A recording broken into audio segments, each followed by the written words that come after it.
CBIS के components क्या भैया? हार्डवेयर टचेबल डिवाइस, सॉफ्टवेयर क्या है? Non touchable device. सॉफ्टवेयर क्या है? दो तरीके का सॉफ्टवेयर, सिस्टम एप्लीकेशन। सिस्टम जिसको हम बिना उस सिस्टम के चलेगा नहीं, बंद हो जाएगा। एप्लीकेशन का मतलब अलग से जो हम ऐप वगैरह लेते हैं, इसको हम कहते हैं एप्लीकेशन सॉफ्टवेयर। नेक्स्ट हम लोग का पीपल, इसको चलाने के लिए क्या चाहिए? पीपल चाहिए, समझ पा रहे? प्रोसीजर माने सिस्टम चाहिए, प्रोसीजर माने क्या चाहिए? सिस्टम। और डेटाबेस चाहिए, इन्फॉर्मेशन चाहिए। ये सारे के सारे 5 कंपोनेंट्स है। किसके कंपोनेंट्स है भाई? CBIS, computer based information system का। अब हम लोग समझे थे कि IT का कहाँ कहाँ पे यूजेज है, IT का यूजेज कहाँ है और इसका इम्पैक्ट क्या पड़ा बिजनेस के ऊपर में।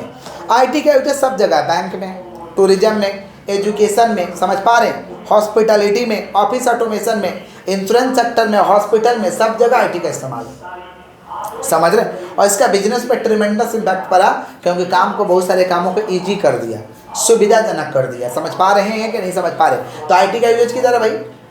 Education, hospital, entertainment, tourism, sports, hospitality, hospital, समझ, ऑफिस ऑटोमेशन। समझ रहे हैं क्या बोल रहे हैं कि नहीं समझ पा रहे हैं? इसका बिजनेस पे क्या असर पड़ा? बिजनेस पर असर हुआ कि डेटा बिजनेस का प्रोसेस होने लगा, माने रिकॉर्ड होने लगा। समझ रहे हैं क्या बोल रहे हैं? बिजनेस का डेटा को हम लोग स्टोर कर सके, बिजनेस का डेटा को एक जगह स्टोर हम लोग करने लगे। ऑफिस ऑटोमेशन आ गया, मैंने अपने आप काम होगा, इसको हम क्या कहेंगे? Office automation. क्लियर है क्या? इंट्रा ऑर्गेनाइजेशन कम्युनिकेशन का मतलब होता है within the organization, within the, और इंटर का मतलब एक ऑर्गेनाइजेशन से दूसरे ऑर्गेनाइजेशन में कम्युनिकेशन होगा, इसको कहते हैं इंटर ऑर्गेनाइजेशन। अब हम लोग का था टाइप्स ऑफ इंफॉर्मेशन सिस्टम, 5 तरीका का इंफॉर्मेशन सिस्टम था। पहला था ESS, पहला क्या था? Executive support system. इसके माध्यम से टॉप लेवल का लोग स्ट्रेटेजिक प्लानिंग करते हैं, प्लान, पॉलिसी, प्रोसीजर ये सब तय करते हैं, कंपनी का विजन मिशन को तय करते हैं, डिसीजन को लेते हैं। इसको कहते हैं एग्जीक्यूटिव सपोर्ट सिस्टम। ये कौन इस्तेमाल करता है? टॉप लेवल का लोग, ESS। दूसरा था हम लोग का DSS, डिसीजन सपोर्ट सिस्टम। ये भी टॉप लेवल का लोग इस्तेमाल करते हैं, डिसीजन लेने में मदद होता है, इसको कहेंगे DSS। उसके बाद क्या भाई? MIS, मैनेजमेंट, अच्छा KMS था, KMS knowledge management system, knowledge management system. इसको middle level, knowledge management system को भी टॉप लेवल का लोग इस्तेमाल करता है, इसके जरिए इंफॉर्मेशन लेना, समझ पा रहे? Knowledge management system. अच्छा, मैनेजमेंट इंफॉर्मेशन सिस्टम, ये मिडिल लेवल का लोग इस्तेमाल करता है, इसके जरिए इंफॉर्मेशन लोअर लेवल से लिया जाता है, टॉप लेवल को दिया जाता है, लोअर लेवल से लिया जाता है, टॉप लेवल को, उसे कहते हैं MIS, मैनेजमेंट इंफॉर्मेशन सिस्टम। और लास्ट में था TPS, ट्रांजैक्शन प्रोसेसिंग सिस्टम। ये लोअर लेवल का लोग इस्तेमाल करता है, ऑपरेशनल लेवल का लोग इस्तेमाल करता है, इसे हम कहते हैं TPS। इसके माध्यम से ट्रांजैक्शन को रिकॉर्ड करते हैं, इसके माध्यम से ट्रांजैक्शन को क्या करते हैं? इसको हम कहते हैं TPS। समझ पा रहे हैं? लेवल्स ऑफ इंफॉर्मेशन सिस्टम 3 तरीका का लेवल था, टॉप, मिडिल, लोअर। टॉप को कहते हैं एडमिनिस्ट्रेटिव लेवल, मिडिल को कहते हैं हम लोग एग्जीक्यूटिव लेवल, समझ पा रहे हैं, और लोअर को क्या कहते हैं? Operational level. टॉप लेवल का लोग में क्या क्या इस्तेमाल होगा? ESS, DSS, KMS, ESS, DSS और टैक्टिकल स्ट्रेटेजिक इंफॉर्मेशन वो लोग लेता है। टॉप लेवल का लोग कौन सा लेगा? स्ट्रेटेजी, माने कंपनी का plan, policy, procedure, vision, mission, company का रोड मैप, ये सब तैयार करेगा लोग, टॉप लेवल का लोग। मिडिल लेवल का लोग जो सिर्फ और सिर्फ किसको करता है भैया? MIS, माने टैक्टिकल वाले काम को करता है, समझे? और लोअर लेवल का लोग क्या काम करेगा? TPS, TPS, OAS, office automation system. TPS माने ट्रांजैक्शन प्रोसेसिंग सिस्टम, ये लोअर लेवल का काम करेगा। आपके कॉलेज में भी 3 लेवल का लोग होंगे, टॉप, मिडिल, लोअर। टॉप में कौन आएगा? HOD, principal, teacher in charge. Middle में कौन आएगा? टीचर। लोअर में कौन आएगा? दरबान। समझे? आगे बढ़ते। नेक्स्ट चैप्टर था हम लोग का डेटाबेस मैनेजमेंट सिस्टम। थोड़ा सा डेटाबेस मैनेजमेंट सिस्टम चाहते हैं आप लोग खोल के कोई भी एक बच्चा दो। सेकंड चैप्टर डेटाबेस मैनेजमेंट, जल्दी से दो बस। चलिए, सेकंड चैप्टर क्या था भैया? Database management system. इसमें हमें एक ट्रायंगल बना के समझाए थे, bit byte character field record, bit byte character field record, और क्या? File database. अच्छा, बिट जो होता है कंप्यूटर के ये सबसे कौन सा मेमोरी होता है? लार्जेस्ट, छोटा मेमोरी। कौन सा मेमोरी? सबसे स्मॉलेस्ट मेमोरी जो होता है बिट होता है। कौन सा होता है? बिट। समझ रहे हैं क्या बोल रहे हैं कि नहीं समझ पा रहे हैं? इसको छोटा वाले लेटर से B से प्रेजेंट करते हैं। बाइट जो होता है कंप्यूटर का सबसे बड़ा मेमोरी है, लार्जेस्ट मेमोरी है, समझ रहे हैं? और इसका वैल्यू 0 और 1 होता है। बाइट का वैल्यू क्या होता है? 0 और 1। एक बिट मिल के एक बाइट बनेगा, एक बिट मिल के क्या बनेगा? एक बाइट बनेगा। समझ पा रहे हैं क्या बोल रहे हैं? कैरेक्टर का मतलब होता है उसका विशेषता, डेटा का विशेषता, समझ पा रहे? कैरेक्टर कितना तरीका का होता है? 3 तरीका का। न्यूमेरिक कैरेक्टर, नंबर में दिखाएंगे numeric character, alphabet character ABCD में दिखाएंगे अल्फ़ाबेट, और अल्फ़ा न्यूमेरिक माने दोनों में दिखाएंगे। कुछ अल्फ़ा रहेगा, कुछ न्यूमेरिक रहेगा, माने कुछ नंबर रहेगा, कुछ ABCD रहेगा, कुछ नंबर रहेगा, कुछ ABCD, और कुछ स्पेशल सिंबल्स होता है। ये कैरेक्टर, स्पेशल सिंबल का मतलब सिंबल दे दिए, जैसे greater than, equal to, plus, minus, ये सब सिंबल्स। समझ पा रहे? तो कैरेक्टर कितना तरीका का होता है? न्यूमेरिकल, अल्फ़ाबेट, अल्फ़ा न्यूमेरिक और सिंबल्स। समझ रहे? फील्ड, फील्ड को हम लोग कहते हैं भैया कॉलम। फील्ड को क्या कहते हैं? कॉलम बना रहेगा।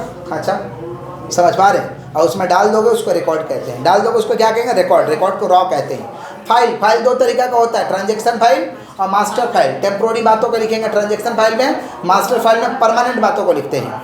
मास्टर फाइल में कौन सा बात को लिखेंगे? परमानेंट बात को लिखेंगे। क्लियर है क्या? डेटाबेस, डेटाबेस का मतलब होता है जो डेटा आपके पास है। समझ पा रहे हैं क्या बोल रहे हैं?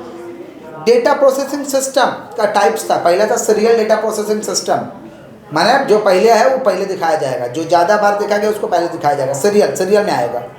बैच डेटा एक बार लॉट में आएगा, लॉट में, इसको बैच डेटा प्रोसेसिंग, लॉट में आपको दिखाया जाएगा। रियल टाइम, तुरंत आपको ऑनलाइन रेलवे टिकट वगैरह बुक करते हैं ना, तुरंत रिस्पॉन्स मिलेगा, इसको रियल टाइम डेटा कहते हैं।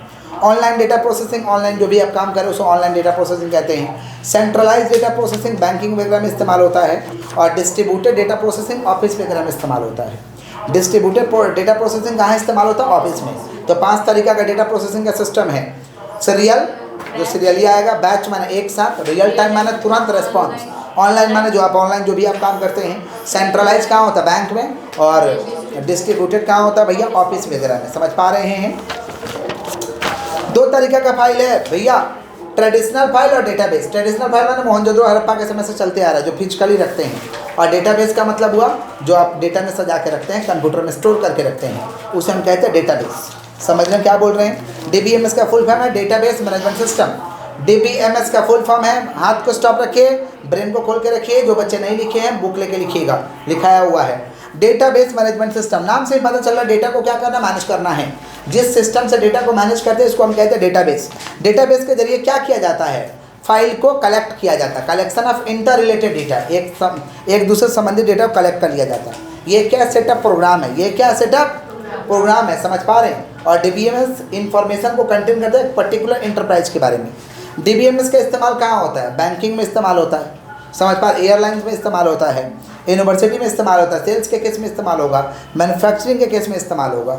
और साधारण भाषा में अगर कहें तो database touch all aspects of our life. जैसे आप कुछ भी सर्च करते हैं ना, तो आप जो भी सर्च करेंगे उससे संबंधित, आप जैसे गूगल को पूछोगे नहाते कैसे हैं, तो 20-30 को नहाने का तरीका बता देगा वीडियो के साथ। बोलेगा वो ऐसे नहाते, इसको नहाने नहीं समझ में आ रहा है। समझ रहे क्या बोल रहे हैं कि नहीं समझ में आ रहा है? किसका बात कर रहे हैं हम लोग? डेटाबेस। किसका?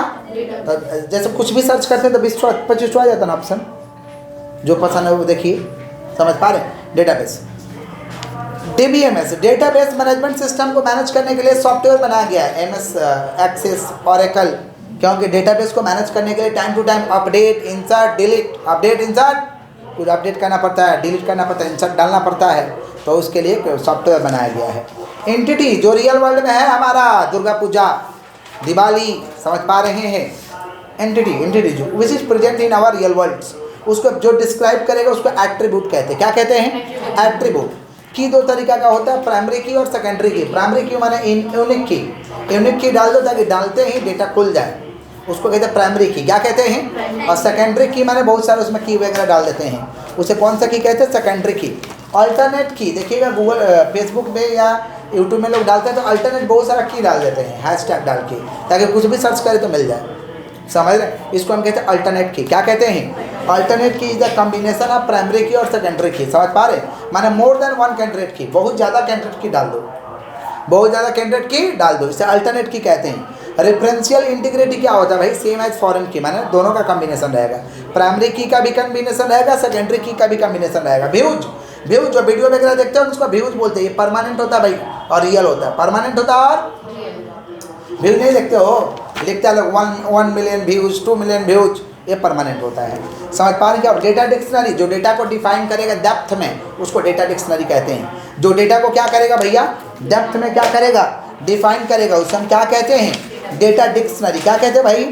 Data dictionary. Hierarchical database, hierarchical database का मतलब होता है एक ट्री टाइप का है, एक पेरेंट रहेगा और वो सबको जोड़े रहेगा, उसको हायरार्किकल डेटाबेस। समझ पा रहे हैं? एक पेरेंट उसको, जैसे कॉलेज, कॉलेज क्या है, कॉलेज में क्या है भाई, कोर्सेस है, बीए है, बीकॉम है, बीएससी है, प्रोफेसर है, स्टूडेंट है, तो पेरेंट एक ही तो है ना, उसको जोड़ा हुआ है हायरार्की में, उसको ट्री टाइप का होता है, इसको कहते हैं हायरार्किकल डेटाबेस। क्या कहते हैं? जैसे हम लोग का मम्मी पापा हायरार्किकल में आते हैं, वो हम लोग को जोड़े रहते हैं, कनेक्टिविटी में रहते हैं। मम्मी पापा को तो हम लोग छोड़ते नहीं ना, हमारे हायरार्किकल डेटाबेस। कौन सा डेटाबेस? समझ पा रहे? क्लियर है क्या? हायरार्किकल डेटाबेस क्या था, उसके बाद में था नेटवर्क डेटाबेस। इसका सेम हायरार्किकल है बट एक से ज़्यादा पेरेंट होता है, एक से ज़्यादा पेरेंट होता है, इसको कहते हैं नेटवर्क डेटाबेस। समझ रहे हैं?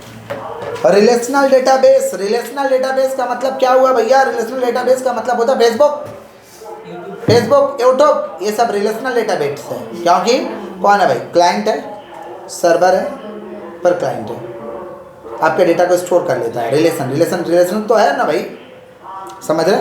तो इसको हम क्या कहेंगे? Relational database. Data, data mining माने डेटा को सर्च करेगा, कुछ भी टाइप करेगा तो डेटा को खंगालेगा, सर्च करेगा, फिर इंफॉर्मेशन देगा, इसको हम डेटा माइनिंग कहते हैं। इसको क्या कहते हैं? Data mining. Data warehousing, जब डेटा को स्टोर किया जाएगा इलेक्ट्रॉनिकली, इसको डेटा वेयर हाउसिंग कहते हैं। इसको हम क्या कहते हैं? Data warehousing. समझ पा रहे हैं क्या बोल रहे हैं कि नहीं समझ पा रहे हैं? नेक्स्ट चैप्टर है हम लोगों का इंटरनेट एंड इट्स एप्लीकेशन। तीसरा चैप्टर में मूव कर चुके हैं। इंटरनेट आया था ARPANET से, इसको लाया था टिम बर्नर्स-ली ने 1969 में। ARPANET बनाया गया था, अमेरिका ने बनाया था कि भाई वार के समय झगड़ा हो गया तो डिफेंस के लिए इंफॉर्मेशन मैसेज लिया दिया जा सके कि क्या चाहिए नहीं चाहिए। लेकिन इसका इतना ट्रिमेंडस यूजेज आ गया कि पूरे दुनिया में इसको इंटरनेट के नाम से प्रसिद्ध कर दिया गया और बनाया गया। तो सबसे पहले इसको कौन बनाया था? टिम बर्नर्स-ली ने बनाया था। ARPANET से आया था ये 1969 में। 1960 इंटरनेट के बहुत सारे एडवांटेजेस है, समझ पा रहे हैं? एडवांटेजेस है कि किसी भी इंफॉर्मेशन को शेयर कर सकते हो, सर्च कर सकते हो, ले सकते हो, बिल बना सकते हो, समझ पा रहे? इंटरटेनमेंट मज़ा कर सकते हो, फिल्म विल्म देख के। नहीं समझा? समझे समझे समझे? Application of internet in business, business में क्या इसका यूजेज है भाई? सर्च इंजन का काम करेगा, वेबसाइट बन जाएगा आपका, समझे? सॉफ्टवेयर, आपको एक तो सॉफ्टवेयर बना लीजिए बिजनेस का, उसी में ऑर्डर वगैरह लीजिए, ईमेल भेज सकते हैं, इंटरनेट अपने ऑर्गेनाइजेशन को इंफॉर्मेशन भेज सकते हैं आप, ई कॉमर्स का काम कर सकते हैं, ये सब बिजनेस में इसका यूजेज है। डिसएडवांटेज इंटरनेट का क्या भाई? Chances of virus attack, virus attack का चांस रहता है, हेल्थ प्रॉब्लम होता है, ये सब डिसएडवांटेज है इंटरनेट का। फिर हम लोग का IP एड्रेस है, तुम लोग का क्या बोल रहा है खोलने के लिए? घर में खोलना तो बंद करो, तो सब बुक पहले बंद करो, बंद करो, बंद करो एकदम। सुनो, घर में करना, फुर्सत नहीं है तुम लोगों को, क्या लिखवाया गया? मेरा कॉपी किताब लेके तुम लोग कर लेना, ठीक है? आओ। IP एड्रेस, हम लोग का जैसे एड्रेस होता है ना, वैसे इंटरनेट का एड्रेस होता है। हम लोग का जैसे एक तो एड्रेस है ना, वैसे ही इंटरनेट का भी एड्रेस होता है, इसको IP एड्रेस कहते हैं। इंटरनेट प्रोटोकॉल, इंटरनेट प्रोटोकॉल, इसके दो वर्जन है, IPv4 और IPv6। IPv4 के जरिए हम IP एड्रेस 4 बिलियन तैयार कर सकते हैं, समझ रहे हैं? इसका 32 बिट नंबर होता है, 4 ऑक्टेट होता है, 32 बिट नंबर होता है, 4 ऑक्टेट होता है, समझ रहे हैं क्या बोल रहे हैं कि नहीं समझ पा रहे हैं? और रेंज जो इसका होता है 0 से लेकर 255, और इसे बनाया गया था 1981 में, इसे बनाया गया था 1981 में। किसका बात कर रहे हैं हम लोग? IPv4। IPv6 ये IPv4 का एडवांस वर्जन है, समझ पा रहे? इसमें 128 बीट होता है और 8 ऑक्टेट होता है, और इसके जरिए 340 ट्रिलियन IP एड्रेस को बनाया जा सकता है। 340 ट्रिलियन, 1 ट्रिलियन माने होता है 1 लाख करोड़, 1 पे 12 जीरो, 1 पे 12 तो 1 ट्रिलियन माने 1 लाख करोड़, तो 340 ट्रिलियन माने 340 लाख करोड़, 340 लाख करोड़ IP एड्रेस बनाया जा सकता है। अपना IP एड्रेस भी तुम मोबाइल से खोज सकते हो, गूगल में जाकर सोचना, टाइप करना what is my IP address, एक तो कोड में आ जाएगा, देख लेना IP एड्रेस, समझ पा रहे हैं? URL का फुल फॉर्म था uniform resource locator. Uniform resource ये वेबसाइट बनाने में काम आता है, देखते हो लिखा रहता है HTTP www. ये उसको URL कहते हैं, uniform resource locator. Uniform resource locator www world wide web, इसके जरिए किसी भी इंफॉर्मेशन को हम तुरंत खोज सकते हैं अगर एड्रेस याद हो तो। डोमेन नेम सिस्टम बताता है कि कैसा ये वेबसाइट है, नाम से पता लोगो ये वाला वेबसाइट है। जैसे लिखा हुआ है .com माने कमर्शियल ऑर्गेनाइजेशन है, धंधा करने वाला है। .org माने नॉन प्रॉफिट वाला संस्था है। .edu माने एजुकेशनल संस्था है। .gov माने गवर्नमेंट का संस्था है। .uk माने यूनाइटेड का है। और .in माने इंडिया का है। .in माने इंडिया, समझ पा रहे हैं कि नहीं समझ पा रहे हैं? .in माने इंडिया का है। .edu माने एजुकेशन का है। .gov माने गवर्नमेंट का है। .uk माने यूनाइटेड किंगडम का है। समझ रहे हैं क्या बोल रहे हैं? .com माने कमर्शियल ऑर्गेनाइजेशन का है। .org मतलब नॉन प्रॉफिट ऑर्गेनाइजेशन है। डोमेन नेम बताता है, नाम से देख के पकड़ पाओगे, ओ इसका वेबसाइट है, इस चीज़ का इन्फॉर्मेशन देगा, नाम से पकड़ पाओगे। इंटरनेट प्रोटोकॉल, इंटरनेट प्रोटोकॉल का मतलब होता है setup rules regulation, setup rules regulation of internet. Internet का रूल्स रेगुलेशन तय कर दिया जाता है, सेट कर दिया जाता है, वो किसको दिखाना किसको नहीं दिखाना, समझे?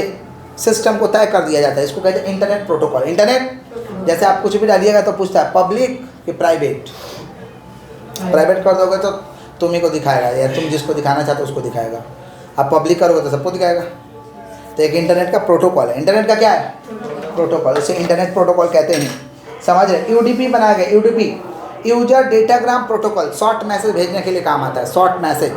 एफटीपी बनाया गया, फाइल ट्रांसफर प्रोटोकॉल, जिसके जरिए फाइल को ट्रांसफर कर सकते हैं, रिसीव कर सकते हैं, डाउनलोड कर सकते हैं। ट्रांसफर माने send, receive, download, send receive, उसके लिए एफटीपी बनाया गया, फाइल ट्रांसफर प्रोटोकॉल। टेलनेट बनाया गया, टेलनेट बनाया गया ताकि हमारे कंप्यूटर में हमारे प्रोग्राम के साथ कोई जुड़ना चाहता है तो हम अप्रूवल देंगे तो जुड़ सकता है, इसको टेलनेट कहते हैं। इसको क्या कहते हैं? टेलनेट, समझ पा रहे हैं? HTML बनाया गया, स्टैटिक वेबसाइट। स्टैटिक वेबसाइट बनाना तो HTML से बनेगा, हाइपर टेक्स्ट मार्कअप लैंग्वेज। एक बार वेबसाइट बन गया तो खाली सर्च का काम आएगा और कोई काम नहीं उसको, मानो उसमें तुम कुछ डाल नहीं सकता है। एक बार बन गया तो बन गया, 2-3 हज़ार में बन जाता है।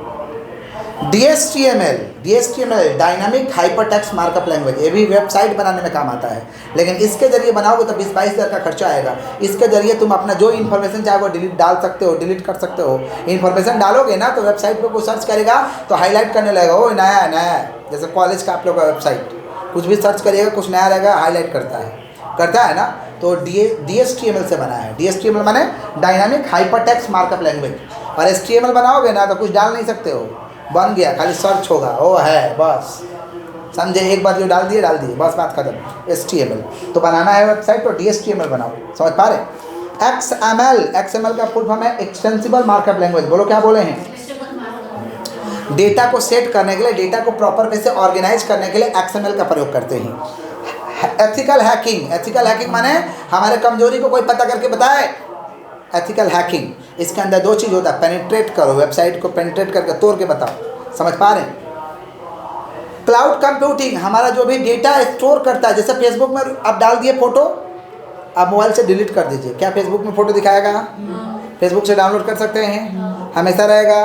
तो उसको कहीं ना कहीं स्टोर कर रहा ना, कौन कक्षा में स्टोर कर रहा हमको नहीं पता, इसीलिए क्लाउड बोलते हैं। इसलिए क्या बोलते हैं? Cloud computing. यूट्यूब में कुछ वीडियो डाल देगा, मोबाइल से डिलीट, यूट्यूब में रहेगा क्या? तो कोई ना कोई स्टोर कर रहा है ना, कहाँ स्टोर कर रहा है? सर्वर में। कहाँ स्टोर कर रहा? लेकिन वो कहाँ स्टोर कर रहा हमको नहीं पता, कहाँ स्टोर कर रहा, समझ पा रहे? वो लोग कंप्यूटर लगाया रहता है भाई स्टोर करने, main frame computer, main frame super computer वो लोग लगाया रहता है, समझ रहे? कंप्यूटर का ऐसा टाइप्स है, समझ रहे? तो कहाँ कर रहा हमको थोड़ी ना पता है, बट कर रहा है कोई ना कोई। इसको कहते हैं क्लाउड कंप्यूटिंग। क्या कहते हैं? तो क्लाउड कंप्यूटिंग का सर्विसेज कितना पड़ता है? बैंक को अपना डेटा को रखने के लिए क्लाउड कंप्यूटिंग का सर्विसेज कितना पड़ता है? मोबाइल कंप्यूटिंग, जो मोबाइल के जरिए होगा उसको मोबाइल कंप्यूटिंग कहते हैं। मोबाइल को चलाने के लिए क्या चाहिए? मोबाइल का हार्डवेयर, सॉफ्टवेयर तो अंदर में है, हार्डवेयर ये है, चार्जर हार्डवेयर है, नहीं समझा? इसमें कुछ नया OTG फोटीजी जोड़ेगा वो सब हार्डवेयर है, समझा? ऐसा मोबाइल हार्डवेयर होता है, सॉफ्टवेयर ये सिस्टम, देख रहे हो सिस्टम, ये समझ पा रहे हैं क्या बोल रहे हैं? ये क्या भैया? Mobile software. नेक्स्ट चैप्टर में आते हैं, security and encryption, e commerce security measures. Encryption का मतलब होता है कुछ भी भेजोगे ना, मैसेज करते हो तो मान लो इधर से किसी को लिख दिया आई लव यू, ठीक है, समझा? लिख दिया, अब बीच में जब जाएगा ना सर्वर में तो उल्टा कोड में हो जाएगा, समझ नहीं आएगा वो लिखा क्या है, समझ नहीं, माने वो इनक्रिप्ट हो जाएगा। आज जिसके पास भेजा, मान लो सिंटू के पास ऐसा मैसेज दिया, वहाँ डिक्रिप्ट हो जाएगा, वहाँ डिक्रिप्ट ऊपर पाएगा, तो डिक्रिप्ट माने वहाँ पर पाएगा, और हम भेज रहे हैं इनक्रिप्ट। अच्छा हम लोग वीडियो कॉलिंग करते तो लिखा रहता है कि इन टू इन इनक्रिप्टेड, ये इनक्रिप्टेड फॉर्म में है, कंपनी कुछ नहीं जान रहा, कहाँ बतिया रहे नहीं बतिया रहे हो, कौन फोटो दिखा रहे नहीं दिखा, सब कोड वर्ड में है, और तुम्हारा वीडियो कोई और बना लेगा, समझा। इसको कहते हैं इंक्रिप्शन। क्या कहते हैं? इंक्रिप्शन। इंक्रिप्टेड फॉर्म में होता है। फेसबुक में लिखता है ना इन टू इन इंक्रिप्टेड, समझ रहे हो? नहीं समझते आप, समझ लीजिए कम से कम। तो इंक्रिप्शन डिक्रिप्शन समझ में आया कि नहीं समझ? सबको सिक्योरिटी चाहिए, सुरक्षा चाहिए, इसके लिए सब बनाया गया है। सिक्योरिटी मेजर्स के बहुत सारे उपाय बनाया गया। फायरवॉल बनाया गया है कि कंप्यूटर पे कोई अटैक आए ना तो पहले फायरवॉल रोकेगा उसे, एक दीवार की तरह खड़ा कर दिया गया फायरवॉल को कि कंप्यूटर पे कुछ भी आएगा तो उसे रोकेगा। उसे हम कहते हैं फायरवॉल। क्या कहते हैं? समझ रहे हैं? एंटीवायरस सॉफ्टवेयर बनाया गया कि वायरस हो गया तो वायरस को ख़त्म करने के लिए एंटीवायरस का हम लोग इस्तेमाल करेंगे। समझ पा रहे हैं? कौन सा सॉफ्टवेयर बनाया गया भाई? एंटीवायरस। कौन सा सॉफ्टवेयर? एंटीवायरस। वायरस को मारेगा, ख़त्म करेगा। वायरस तो बहुत गलत चीज़ है ना, उसको मारेगा। समझ पा रहे हैं? वायरस ऐसा चीज़ है जो हमारे प्रोग्राम को डिस्ट्रॉय कर देता है, डिलीट कर देता है, उसे वायरस कहते हैं। उसको मारने के लिए क्या बना? एंटीवायरस। दुनिया भर का वायरस है भाई। फाइल इन्फेक्टर, जो फाइल को इन्फेक्ट करेगा, खाली फाइल इन्फेक्टर। माइक्रो वायरस, जो आपके कंप्यूटर के लैंग्वेज को ख़राब कर देगा। ओवरराइट वायरस, ये क्या करेगा? जहाँ जहाँ जाएगा वायरस कॉपी करते जाएगा, वायरस कॉपी करेगा। इसको कहते हैं ओवरराइट वायरस। समझ पा रहे हैं क्या बोल रहे हैं? रेसिडेंट वायरस, कंप्यूटर के मेमोरी में बैठ जाएगा, अब कुछ काम करोगे तो एक्टिव हो जाएगा, करने नहीं देगा। इसको कहते हैं रेसिडेंट वायरस। क्या कहते हैं हम लोग? समझ, ये सब वायरस के टाइप्स है। ट्रोजन, ट्रोजन जब अटैक होगा ना आपके पास तो बहुत अच्छा अनुभव होगा, लगेगा कि वो खूब बढ़िया हमारे साथ कर रहा है, लेकिन उसी के साथ गलत हो जाएगा। जैसे मान लीजिए आपको फ़ोन आएगा कि सर हम SBI का बैंक से बोल रहे हैं, आपका हम क्रेडिट कार्ड का लिमिट को 90,000 से 1.5 लाख कर दिए हैं। कितना बढ़ा दिए? 60,000। क्या आप इसको करना चाहते हैं? तो मैं एक लिंक भेज दे रहा हूँ, आप उस लिंक पे जाके खुद से एक्टिवेट कर लीजिए। वो लिंक भेज देगा तुरंत। लिंक खोलिएगा, लिखा रहेगा SBI, साहब से नाम हो, आप भरोसा कर लीजिएगा। ओह माय गॉड, सही भेजा है। ऑप्शन में पूछेगा वैसे ही, जैसे जैसे डालोगे सब OTP डालोगे, इधर पुट करोगे उसको मिलेगा, तुमको सुखद अनुभव होगा।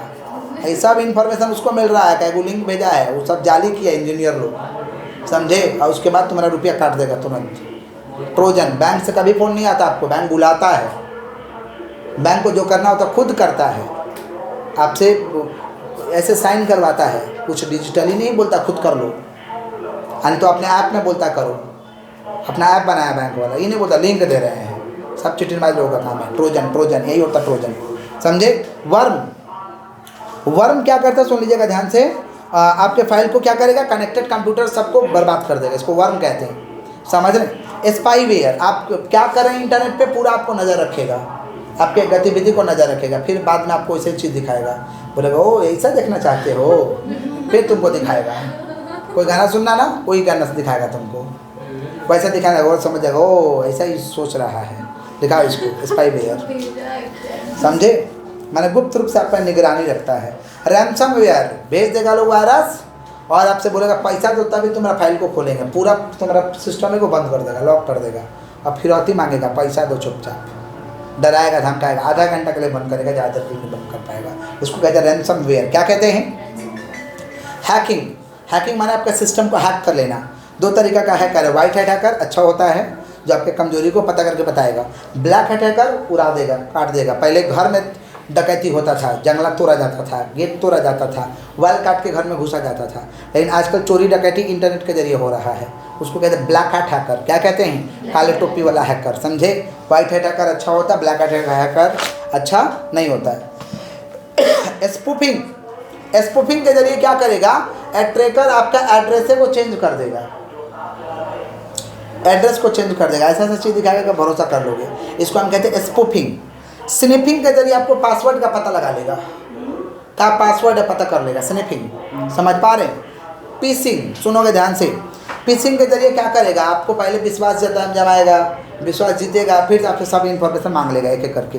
इसको हम कहते हैं पीसिंग। क्या कहते हैं? समझ पा रहे हैं। पहला क्या बोले? स्पूफिंग। स्पूफिंग के जरिए क्या करेगा? समझ पा रहे हैं, आपके एड्रेस को चेंज कर देगा। और स्निफिंग के जरिए पासवर्ड पता लगा लेगा। पीसिंग के जरिए आपका विश्वास जीतेगा, फिर आपसे पैसा मांगेगा, समझ रहे हैं। स्पैमिंग, स्पैमिंग, स्पैमिंग तो देखे ही हो, एक बार में 1000 को मैसेज देते रह जाएगा, समझे क्या बोले? बहुत ईमेल देगा, कॉल देगा। 56% भारतीय के पास ऐसा आ चुका है, 56%। कभी कभी फालतू कॉल आ जाता है आप लोग के पास, इसको कहते हैं spamming. DoS attack, DoS attack computer या मोबाइल पे किया जाता है, समझ पा रहे हैं। डॉस अटैक जब होगा ना तो कंप्यूटर काम नहीं करेगा, मोबाइल काम नहीं करेगा कुछ समय के लिए, फिर ठीक हो जाएगा। समझे। डॉस अटैक किया जाता है हैकिंग के पर्पज के लिए, मजा के लिए। जैसे कुछ लोग ना शॉर्ट मैसेज भेजेगा तो मैसेज धक्का धक्का धक्का घुस रहा है, अब तुम्हारा फ़ोन नहीं काम करेगा, इसको डॉस अटैक कहते हैं।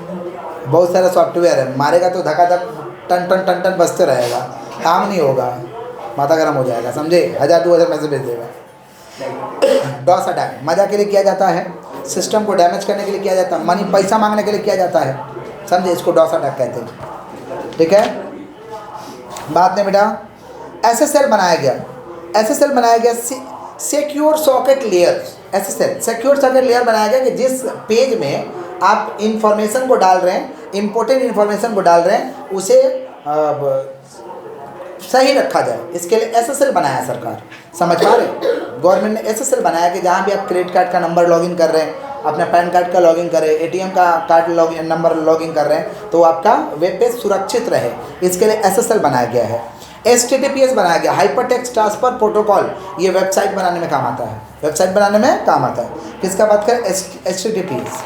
वेबसाइट ऑडिट, वेबसाइट का जब ऑडिट करेंगे, वेबसाइट का चेकिंग करेंगे, इसको कहते हैं वेबसाइट ऑडिट। वेबसाइट का चेकिंग करेंगे, उसे क्या कहते हैं? Website audit. नेक्स्ट हम लोग का लास्ट चैप्टर है IT act 2000 cyber crime. IT act 2000 cyber crime. IT act बनाया गया था साइबर क्राइम को रोकने के लिए, ताकि साइबर क्राइम को क्या किया जाए? रोक दिया जाए, समझ पा रहे हैं। सरकार ये IT एक्ट 2000 में बनाया, लेकिन आप जानते हैं कि कोई भी एक्ट बनते बनते लागू नहीं होता है, टेक टाइम, समझ रहे हैं। ये लागू हुआ था 17 अक्टूबर 2000, 17 अक्टूबर। It extend to whole of India, ये भारत के कोना कोना में लागू है, समझ पा रहे हैं। इस चैप्टर में टोटल शेड्यूल 4 है। टोटल शेड्यूल कितना है? और टोटल 13 चैप्टर है, 90 सेक्शन है। टोटल 13 चैप्टर, 90 सेक्शन, 4 शेड्यूल है, समझ पा रहे हैं। क्या बोल रहे हैं कि नहीं समझ पा रहे हैं? इस चैप्टर के जरिए डिजिटल सिग्नेचर को लाया गया, ताकि एक मशीन पर लोग सिग्नेचर करें, ताकि उसका ऑथेंटिकेट हो डॉक्यूमेंट को। इलेक्ट्रॉनिक गवर्नेंस को लाया गया, ताकि जो भी सरकार का चीज़ है वो सबको पता चल सके ट्रांसपेरेंट तरीक़े से, अच्छे तरीक़े से।